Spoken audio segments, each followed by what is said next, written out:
Assalamualaikum warahmatullahi wabarakatuh. Alhamdulillahirabbil alamin. Bapak Ibu rekan muslim dimanapun berada, terima kasih mau mendengarkan sesi ini. Ini sesi presentasi singkat tentang komunitas sahabat kalbu atau kasku yang merupakan unit dibentuk oleh Yayasan Zoka. Targetnya adalah membuat perubahan diri dan perubahan umat sekeliling kita. Dari dulu, dari kapanpun sejak zaman Rasulullah, perubahan selalu dimulai dari perubahan pola pikir. Bukan perubahan mulai dengan ekonomi dulu, kumpulin duit dan sebagainya. Semua bermulai dari pola pikir. Perubahan pola pikir akan melit kita pada tindakannya lebih efektif dan insya Allah memberikan hasil lebih efektif. Salah satu teknik yang digunakan di dalam kasku komunitas sahabat kalbu adalah teknik Neuro Linguistic Programming, teknik NLP yang mungkin banyak orang sudah dengarkan NLP tapi sedikit memahami tentang NLP. NLP adalah tools, alat, program, sebuah kumpulan strategi dan teknik untuk berpikir lebih efektif, berkomunikasi lebih efektif, dan membuat perubahan sesuai dengan yang kita inginkan. NLP membantu kita juga bisa untuk memperkuat state atau kondisi mental bertauhid. NLP bisa memperkuat orang untuk menjadikan dirinya lebih bertauhid, lebih meningkatkan eskalasi keimanan di dalam dirinya. Jadi banyak orang mengira bahwa karena NLP adalah ilmu barat, maka dia adalah ilmu ateis atau ilmu tidak mengenal Tuhan. NLP adalah ilmu biologi, ilmu netral yang bisa dipakai untuk apa saja. Karena ini adalah tentang strategi berpikir. Dalam kehidupan kita, NLP membantu kita untuk berpikir lebih efektif. Ibarat kita fitness, meningkatkan fleksibilitas, meningkatkan otot, meningkatkan kemampuan kita untuk menahan penyakit dan sebagainya. Jadi kita lebih bugar gitu, sama dengan berpikir. Semakin kita berlatih NLP, maka semakin banyak otot-otot berpikir kita, semakin banyak kita terlatih dalam membuat strategi berpikir, dan semakin membuat kita lebih aware terhadap apa yang kita pikirkan, dan lebih aware, lebih sadar terhadap apa yang orang lain pikirkan, dan bisa membantu mereka untuk meningkatkan kinerja hidupnya. Kita boleh lihat dalam banyak kejadian NLP sudah dikenal saat ini udah 40 tahun usianya ya gitu. Dari mulai Bill Clinton, Barack Obama, Nelson Mandela, Gorbachev, semuanya belajar NLP untuk peningkatan dirinya, termasuk Bill Clinton yang sangat mengencourage masyarakat Amerika ketika dia memimpin Amerika untuk belajar NLP. Dari situlah kemudian dia berkenalan dengan banyak tokoh-tokoh NLP termasuk Anthony Robbins, dan dia belajar NLP sendiri untuk membuat perubahan pada dirinya. Bill Clinton paham bahwa manusia adalah menjadi aset utama perbuahan di Amerika saat itu. Jadi dia mengkonversi Amerika begitu cepat dan menjadi legenda Amerika. Bill Clinton menjadi legenda presiden Amerika yang bisa membuat perubahan begitu cepat dan bermula dari manusianya. Di dalam bisnis, seorang yang belajar NLP dan berlatih menggunakan NLP bisa meningkatkan kinerja bisnisnya, kemampuan leadershipnya dia, kemampuan negosiasinya dia, kemampuan membangun hubungan dengan orang lain, kemampuan kreativitas, kemampuan untuk membuat dirinya melejit melebihi yang lain. Itu salah satu dari sekian banyak manfaat NLP. Secara personal, NLP bisa meningkatkan kemampuan kita mengatasi mental block, juga lebih resilient, lebih punya daya tahan dalam menghadapi tantangan hidup, dan juga kembali problem solver. Jadi NLP membantu kita memecahkan tantangan hidup kita. Dan kembali tadi saya tegaskan bahwa NLP bisa membantu kita meningkatkan keyakinan kita pada Allah. Jadi itulah NLP yang kami kembangkan. Jadi NLP saat ini berkembang begitu banyak sejak pecahnya Richard Bandler, penemu awal, dengan John Grinder. Dan kemudian NLP menjadi jargon umum, dan kami Yayasan Zoka bersama beberapa orang termasuk almarhum sesepuh kita ya, yang telah angkatan 4 tahun ketiga, dan dia ikut membantu kita merumuskan metode NLP berbasis Islami, berbasis tauhid, berbasis spiritual, namanya Psycho-Creativity NLP. Itu ada ilmu yang menggabungkan antara kondisi mental bertauhid, kondisi mental bertuhan, dengan ilmu teknik lateral thinking atau teknik berpikir, sehingga kedua ilmu itu menjadi sebuah jargon baru atau sebuah genre baru di NLP, Psycho-Creativity NLP, yang biasanya kita ajarkan secara offline dengan sistem 50 jam ya gitu. Nah, kita kembali ke River. NLP berarti adalah neuron atau sistem saraf di dalam diri kita, dimana ketika kita belajar NLP kita jadi tahu bagaimana memilih data-data yang bagus, tahu bagaimana memutuskan pilihan-pilihan dari data ini yang lebih efektif, dan berkomunikasi secara efektif secara internal maupun eksternal. Kembali kita paham bahwa berpikir artinya berkomunikasi secara internal, dan ini adalah komunikasi yang dilakukan sebelum kita bertindak. Jadi kembali kita lihat hasil itu berubah karena tindakan berubah karena pola pikir, dan pola pikir bermula atau permulaan pola pikir dilakukan dengan secara berdialog. Semakin jago kita berdialog, semakin bagus dialog kita, semakin berkualitas dialog kita, maka kita akan lebih bagus membuat tindakan. Karena kembali berpikir artinya berdialog secara efektif akan membuat tindakan efektif, dan tindakan efektif akan menghasilkan, insya Allah memberikan hasil yang positif gitu. Itu neuro. Sekarang linguistik artinya berrefer pada komunikasi. Komunikasi yang kita lakukan sehari-hari, baik komunikasi secara internal maupun komunikasi secara eksternal. Bagaimana manusia berkomunikasi, bagaimana manusia memandang dirinya dan terbaca dari ekspresi komunikasinya itu.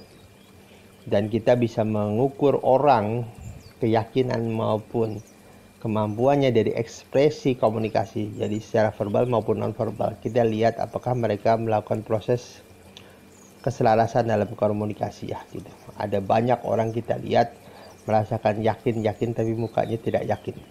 Pertanyaannya, mana yang menang? Tentu yang menang adalah pikiran di dalamnya gitu. Dan kita paham bahwa pikiran di dalam mengendalikan hampir semua kehidupan kita gitu. Kalau Rasul bilang pikiran itu kita sebut juga kolbu gitu, dan kolbu ini mempengaruhi hampir semua kehidupan kita. Bila kalbu itu baik seluruhnya, bila benar-benar seluruhnya. Dan kalbu ini menjadi river, menjadi ide kita, menjadi belief kita di Psycho-Creativity NLP, bahwa tidak ada yang namanya bawah sadar, yang ada adalah kalbu. Kalbu adalah data di dalam diri kita, di dalam jantung kita, dan ini diperkuat oleh penelitian lembaga HeartMath di Amerika ya, bahwa jantung itu ternyata berkomunikasi dengan otak, bahkan kemungkinan jantung memimpin otak. Oke, programming. Kita masuk ke programming tadi. Programming artinya sebuah kebiasaan, sebuah program yang kita bangun berhari-hari, bertahun-tahun, dan kita lakukan itu. Pernahkah kita mendengar bahwa gua mah orangnya begini, nggak bisa dirubah gitu? Dia akan meyakini bahwa hidupnya adalah program yang dibentuk dan tidak bisa dirubah lagi gitu. Padahal dalam hidup kita, apa yang diinstal bisa uninstall. Karena seperti komputer gitu ya. Hidup itu apa yang diinstal bisa uninstall. Dalam konteks kita, ketika kita memprogram sesuatu, kita bisa menyelaraskannya dan membuat program baru gitu. Jadi bukan berarti orang yang introvert tidak bisa extrovert, orang yang tidak berbakat bisa tetap tidak berbakat, tidak bisa menjalankan. Pada prinsipnya selama manusia bisa dan meyakini bahwa dia bisa berhasil satu bidang, maka dia bisa memprogram dirinya untuk membentuk kebiasaan atau apapun yang diperlukan untuk memastikan dia menjalani atau mengejar tujuan. Baik, sekarang kita akan masuk 10 hal dari NLP, salah satu dari puluhan teknik NLP ya gitu. Dan kita akan bicara apa sih manfaatnya, 10 manfaat dari belajar NLP, belajar strategi berpikir NLP, belajar strategi teknik NLP yang bisa membuat perubahan hidup kita. Pertama kita bicara teknik state interruption atau state interrupt pattern, pola mengganggu atau memutus mata rantai kebiasaan. Jadi kita dalam hidup itu sering kita merasa tidak mampu karena kita ya begitu hidup kita gitu, dari A ke B ke C ke D, dan seakan-akan ini merupakan siklus yang tidak bisa diputus gitu. Dan seakan-akan itu otomatis menjadi sebuah program. Nah, di dalam NLP kita akan belajar state interrupt pattern, mengganggu atau memutus mata rantai kebiasaan kita yang buruk menjadi kebiasaan kita yang baik. Dengan langkah ini diharapkan terjadi perubahan signifikan dalam hidup kita. Ingat, perubahan di dalam akan mempengaruhi perubahan di luar. Perubahan di dalam diri kita secara internal, dalam pikiran kita akan membuat perubahan di luar. Bahwa orang bisa kok berubah. Tidak ada yang fake dalam hidup itu. Kecuali dua hal. Orang takut gelap sama takut suara kencang gitu. Itu hal normal. Di luar itu semuanya adalah fixable atau changeable. Jadi semuanya bisa dirubah gitu. Oke, nomor 2, spinning feeling pattern. Spinning feeling itu artinya bahwa rata-rata kebiasaan kita, pusing atau apapun, sebenarnya punya visualisasi kreatif di dalam diri kita, seakan-akan dia sebuah putaran gitu yang terus berputar di dalam pikiran kita.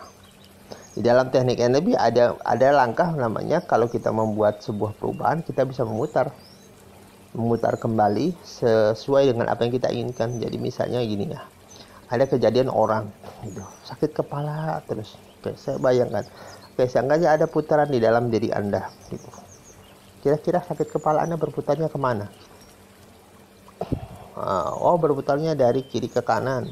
Dan cepatkah itu berputarnya? Oke. Sekarang saya ingin Anda pelankan putarannya. Oke. Pelankan putarannya.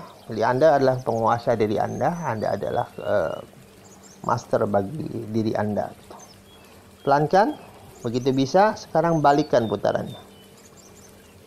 Dan indahnya adalah dengan membuat sebuah skema visualisasi kreatif di dalam diri seseorang, dengan merubah putaran, itu merubah kondisi mental seseorang di dalam dirinya. Orang yang tadi gampang pusing menjadi lebih mudah cerah gitu dirinya, lebih mudah. Orang yang gampang moodnya jelek menjadi mudah merubah hanya dengan merubah spinning feeling yang ada di dalam dirinya. Ini sebuah teknik NLP yang bisa digunakan oleh siapapun, oleh diri kita maupun oleh orang lain. Ketiga, simple anchoring atau self anchoring. Self anchoring atau simple anchoring adalah kode pikiran yang sering kita bangun sehari-hari. Kita sering melihat sesuatu, kemudian mood kita nggak jelek. Masuk kantor, lihat seorang, karena dia lihat, kemudian mood kita jadi jelek. Jadi kita dalam kehidupan sehari-hari sering dipenuhkan kode-kode pikiran. Kode yang membuat kita merespon sebuah pikiran dalam kondisi tertentu. Dan ini seperti kita tidak bisa mengendalikan. Dan dengan teknik simple anchoring, kita berusaha membuat teknik anchor atau kode pikiran sehingga kita bisa gunakan kapanpun. Kita bisa menarik kondisi mental kita positif di masa lalu, kita membawanya kembali, dan kita menjadi super manusia yang kita inginkan, kita pernah melakukan terbaik di masa lalu. Bahkan ini bisa membantu kesehatan seorang. Kita bisa memodel kesehatan seorang di masa lalu, membawanya kemari, dan menjadikan itu bagian dari kita. Dan ini salah satu teknik simple anchoring. 4, berikutnya yang masih berhubungan dengan anchoring adalah state anchoring atau collapsing anchor gitu. Jadi collapsing anchor adalah memadukan dua kondisi mental buruk dan kondisi mental baik, dan kita ingin agar kondisi mental baik memperbaiki kondisi mental buruk. Jadi teknik collapsing anchor ini adalah, misalnya ada orang tidak suka makan durian tapi dia suka makan rambutan, maka kita akan gunakan konsep dalam pikiran, konsep suka makan rambutan menjadi konsep suka makan durian. Dan ini kita gunakan teknik namanya collapsing anchoring. Juga kita bisa gunakan teknik apapun, perasaan apapun, mental apapun, mengubah kondisi. Simple anchoring dan collapsing anchor adalah membuat kita menjadi sutradara bagi pikiran kita. Kita master bagi diri kita, kita ambil alih kembali kondisi pikiran kita yang sering chaos, sering dikendalikan oleh hal yang berada di luar kendali kita, dan menjadikan diri kita lebih berdaya. Baik, kita masuk kondisi teknik kelima, disebut dengan submodalities. Inilah teknik luar biasa Bapak Ibu. Kita paham bahwa memori kita dalam menyimpan kejadian atau pengalaman disimpan dengan cara tertentu. Manusia sering sekali aneh. Memori buruk disimpan dengan penyajian visualisasi ataupun auditori dan kinestetik kita itu seperti penyajian dalam internet kita bagus. Memori buruk ditaruh dengan layar yang bagus. Ketika kita membayangkan filmnya bagus, kita membayangkan auditorinya bagus, kita membayangkan layarnya bagus, lebar, membesar dan sebagainya. Akibatnya dampaknya menjadi sangat signifikan terhadap perubahan mental. Dengan merubah kualitas gambar kita menyajikan pengalaman masa lalu, maka dengan mudah kita akan merubah perasaan kita. Kenapa? Perasaan kita terbentuk dari cara kita menyajikan memori masa lalu. Dan cara kita menyajikan memori masa lalu kita semakin bagus, maka semakin intens perasaannya. Dan ini yang terjadi pada manusia. Manusia dengan mudah menaruh pengalaman buruknya menjadi sangat bagus, intens. Pernahkah Bapak Ibu membayangkan film horor? Tapi film horornya itu gambarnya kecil. Mungkin sejari ibu jari kita gambar layarnya. Suaranya kecil, bahkan cepat seperti Donald Bebek. Takutkah kita? Tidak takut kita, gitu.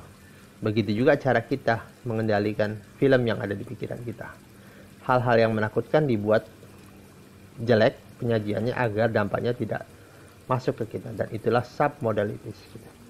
Sebuah strategi berpikir untuk mengendalikan apa yang terjadi di dalam pikiran kita. 6. Threshold pattern atau compulsion blow up. Namanya sebuah teknik yang membuat kita ingin merubah perilaku, tapi susah. Perilaku lama selalu muncul terus menerus itu. Dan dengan cara threshold pattern ataupun compulsion blowout, CBO ya, kita dengan mudah membuat kita bosan dengan perilaku lama, membuat kita jenuh dengan perilaku itu dan sehingga kita membuat kita jadi jelek secara berpikir, dan kita gantikan dengan perilaku baru yang kita sukai gitu. 7. Teknik timeline. Inilah teknik untuk melepaskan masa lalu yang tidak efektif, yang tidak perlu gitu, tanpa harus membuat drama apapun gitu. Jadi kita tidak perlu membuat, ibarat orang punya masa lalu yang buruk, kita tidak perlu kembali ke masa lalu yang buruk. Tugas kita hanya membuat perubahan secara internal, tidak perlu kembali dan terjadi perubahan. Dan disitulah tentang timeline. 8. Kita bicara meta model, sebuah strategi untuk membangun kesadaran bahwa ternyata dunia itu tidak seperti yang kita bayangkan. Sebuah pertanyaan, sebuah kumpulan pertanyaan untuk membuat diri kita berdaya, baik buat diri kita maupun dari orang lain gitu. Kami pernah kedatangan seorang pebisnis dengan mengatakan bahwa Mas, semua ide, semua strategi telah saya jalankan, tapi belum berhasil satupun. Inilah dunia dia gitu. Kemudian kita bawa, yuk Pak, kita diskusi apa saja yang sudah Bapak lakukan. Nomor 1, nomor 2, nomor 3, dan ketika nomor 4 dia sudah berhenti. Kita kemudian tanya, katanya sudah semua Pak gitu. Semua artinya sebenarnya adalah semua hal yang baru itu sudah dilakukan. Dan ternyata tidak berhasil, itu menurut dia. Tapi ketika dibedah ternyata baru 3 gitu. Dan secara pikiran ketika mengatakan semua, dia menutup diri terhadap ide-ide baru, dan semua menjadi tidak mungkin dilakukan gitu. Dan itu ada di dalam pikiran. Dengan cara itu dia melihat dunia, dan kita bongkar cara itu, kita buat hancurkan cara itu dan membawa dia pada pemahaman baru bahwa ada banyak hal yang belum dia pelajari, ada banyak hal yang belum diaplikasikan, dan itu membuat dia terbuka akan hal baru. 9. Ada teknik namanya Swiss pattern. Swiss pattern adalah membuat kode pikiran, membuat kita mengganti kode pikiran yang lama, kebiasaan kita lama, dengan membuat kita melihat pada kemungkinan atau potensi kebiasaan baru yang bisa kita install dalam diri kita. Ini artinya kita punya kemampuan untuk mengubah kebiasaan. Kita bukanlah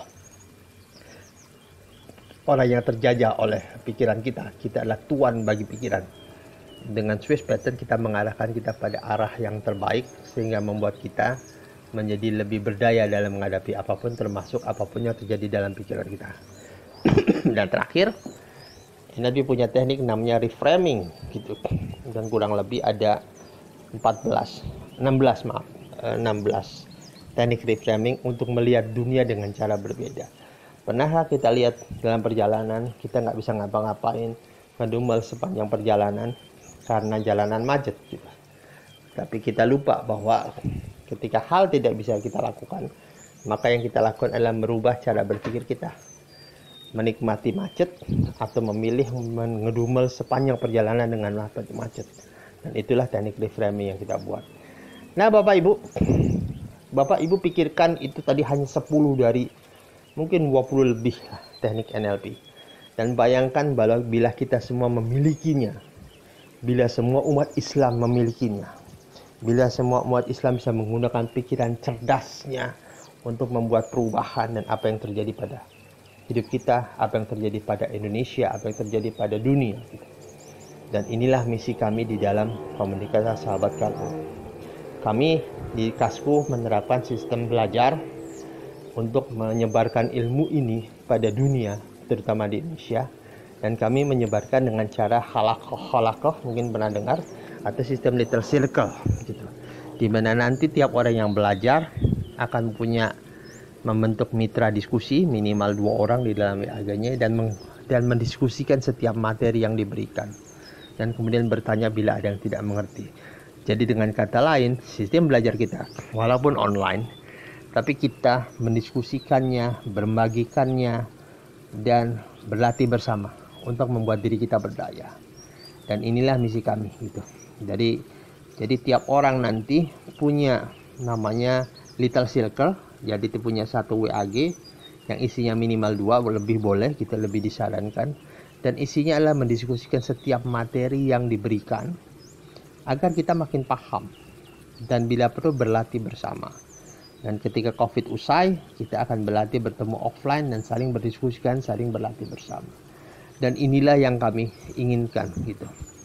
Karena di balik kegiatan ini ada misi perubahan yang diharapkan terjadi, dan kami berharap karena kami adalah lembaga swadaya masyarakat, di balik kegiatan ini tentu ada galang dana, di balik kegiatan ini tentu ada infak, tapi yang utama adalah dari kegiatan ini kita bisa membuat perubahan Indonesia, dan perubahan bermula dari pola pikir. Bagi Anda yang tertarik, ayo gabung bersama kami, membuat perubahan bersama, membuat Indonesia menjadi lebih baik, membuat Muslim lebih berdaya. Memang ini kami khususkan untuk Muslim, dan nanti terminologi yang kita pakai juga terminologi bahasa kalbu, bukan lagi pikiran bawah sadar. Dan kami ingin Muslim Indonesia berdaya meraih kembali apa yang menjadi haknya selaku masyarakat mayoritas, dan selaku masyarakat mayoritas juga punya kewajiban memperbaiki kehidupan masyarakat Indonesia. Dan bayangkan kalau kita ketemu orang gitu, dan ketika gimana nasib, luar biasa, bagus, itu membuat kita semangat gitu. Saya yakin Anda juga bagus gitu. Tidak seperti hari ini kita berhadapan dengan kondisi di mana seorang pesimis, setiap orang aduh susah ya, setiap orang, dan membuat kita menjadi ikut susah gitu. Nanti di dalam Kasku komunitas Sahabat Kalbu ada istilah uang denda. Denda tidak boleh mengatakan nggak bisa, nggak boleh mengatakan nggak mungkin, nggak boleh mengatakan hal-hal yang melemahkan gitu. Karena kalau kita melemahkan silahkan infak, kemudian bertanya. Karena kenapa? Karena kita belum mendidik pikiran kita untuk tidak memberikan opsi pada hal-hal yang melemahkan.